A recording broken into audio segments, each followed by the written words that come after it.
안녕하세요. 캐나다 LPN 이야기입니다. 오랜만에 비디오를 하나 좀 만들려고 계속 하려고 생각을 했었는데 게을러지다 보니까 참 하기 힘든 것 같아요. 얼굴이 지금 좀 별로 안 좋은 것 같긴 한데 어쨌든 오늘 드릴 말씀은 한국인이 RCA로 일하기 힘든 이유예요. 뭐 RCA라고 부르기도 하고요. 뭐 Resident Care Aid라고 부르기도 하고 캘거리에 제가 캘거리 있을 때는 대부분 이제 뭐 HCA라고 불렸어요. 뭐 헬스케어 에이드라고 부르기도 하고 뭐 너싱 에이드라고 부르기도 하고요. 제가 말씀드리는 부분은 한국에서는 간호조무사에 관련된 부분들이에요. 그 할아버지나 할머니 요양원 같은 데서 이제 이렇게 뭐 일하시는 분들 있잖아요. 밥도 먹여드리고 뭐 기저귀도 갈아드리고 이런 분들을 통칭하는 이야기입니다.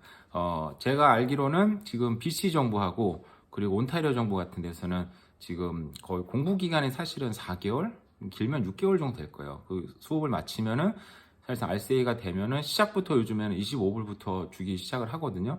이게 언제까지 될지 모르겠는데 트루도 정부가 약속을 했어요. 자기 임기 동안에는 이걸 지켜주겠다 약속을 했기 때문에 아마 한동안은 몇 년 동안은 가능하지 않을까. 근데 한번 올라간 임금이 꺾이기는 쉽지는 않다는 생각이 늘 들긴 해요. 근데 어쨌든 여기에 대한 관심이 좀 많아진 부분도 있고요. 문의도 좀 받은 부분이 있어서 말씀을 드리면 한국인이 현실적으로 RCA로 참 일하기 힘든 부분들이 있는데 첫 번째는 일이 좀 더럽습니다.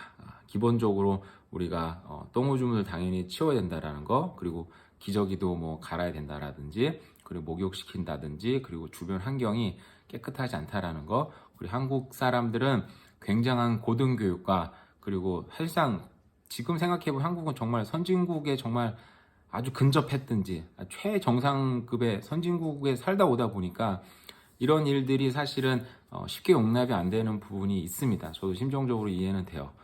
그래서 한국 사람들이 RCA를 일하기 힘든 부분은 실제적으로 일이 좀 더럽다. 더러티 잡이죠, 더러티 잡.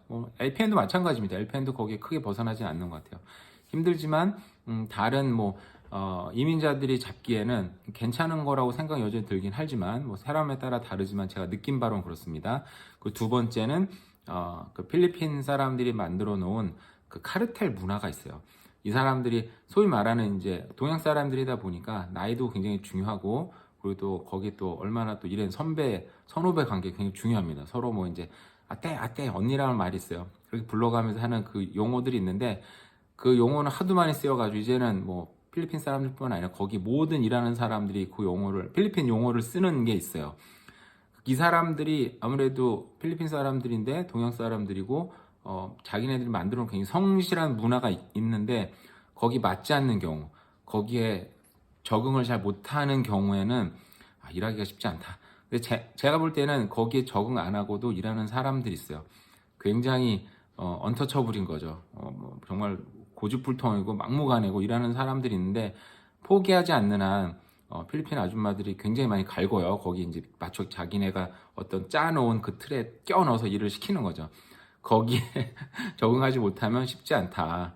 근데 동양 사람들 같은 경우는 자기가 성실하고 열심히 일하는 분들 같은 경우는 할 수 있지만은 그런 문화가 좀 싫은 사람도 있잖아요. 내가 왜 쟤네들 문화, 용어나 이런 거 쓰면서 막 끼어들어서 문화 이래야 되지 하는 사람들은 쉽지 않다. 두 가지가 일단 있고요. 세 가지로는 롱텀 케어, 요양원이죠. 요양병원의 근무 환경 자체가 또 이렇게 녹록한 상황은 아니다라는 거. 뭐 RCA 같은 경우에는 힘든 사람들 있죠. 요양 그 어떤 뭐 자기 몸을 건사하기 힘든 분들이 많이 오기 때문에 뭐 리프트를 태워서 올리고 사람을 이동시키고 또 사람을 트랜스포 시키는데 잡고 올려야 되고 그래서 고질적으로 거기 일하시는 분들이 허리 디스크도 많이 걸리고요. 팔, 다리, 어깨 부상이 많습니다. 저도 한번 뭐 마음이 급하면은 원래 원칙대로 해야 되는 게 있는데 마음이 급하면 힘으로 그냥 해버리는 경우 사람들을 옮기는 경우가 있거든요. 그럴 경우에 저도 손목 같은 데 많이 다치고 그러는데 뭐 또 이런 것 때문에 쉬기도 애매하고 그래서 일하는 경우도 많이 있죠. 일하는 환경이 녹록치 않고 분위기도 굉장히 뭐 빡시죠. 분위기도 굉장히 바쁘고 어디나 마찬가지일 겁니다. 하지만 거기에 대한 뭐 보상이 좀 그나마 괜찮고 안정적이라는 직장 때문에 그러니까 이거 뭐 건강, 보건 이쪽으로 일하는 사람들이 캐나다에서 안정적이라 불리긴 하지만 현실적으로 한국 사람이라면 LPN이나 RN이 아니고 RCA로 일하는 경우에 좀 쉽지 않은 부분이 있어요.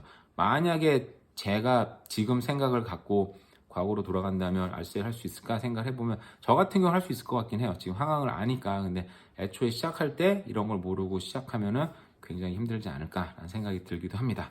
네, 그리고 마지막으로 저도 기사에서 봤는데 앞으로 그리고 얼리 차일드 케어죠. 그러니까 어린이들 교육시키는 분야들 그리고 헬스케어 에어리어 분야가 앞으로 3년 동안 혹시 4년 동안 정확히 기간 모르겠어요. 굉장한 지금 이민자를 받아들이겠다고 얘기를 했어요. 이게 보면은 문이 열렸다 닫혔다 열렸다 닫혔다 그러는데 지금 다시 열리는 때가 된 것 같아요. 이 한번 열리면 뭐 2, 3년 동안 또 열린다든지 그리고 또 티오가 꽉 차면 또 문이 닫히고 하는데 팬데믹 때문에 헬스케어 쪽에 사람이 굉장히 아직도 여전히 모자라고 있고요. 충분하지 않죠. 사람이 이제 돌아오고 있긴 하지만 이런 트렌드가 또 몇 년 동안 이루어질 수 있고 하지만 이런 뭐 문이 활짝 열린 이민 트렌드뿐만 아니라 앞으로 또 10년, 20년 이런 롱텀으로 봐도 헬스케어 어리아는 여전히 좀 유효하기 때문에 여기 관심 있는 분들은 계속 꾸준히 좀 공부를 하시면서 기회를 노리시면 될 것 같습니다. 네, 오랜만에 저 할 말이 있어서 좀 영상을 만들었는데요. 다음에도 자주자주 만들어 보겠어요. 네, 안녕히 계세요.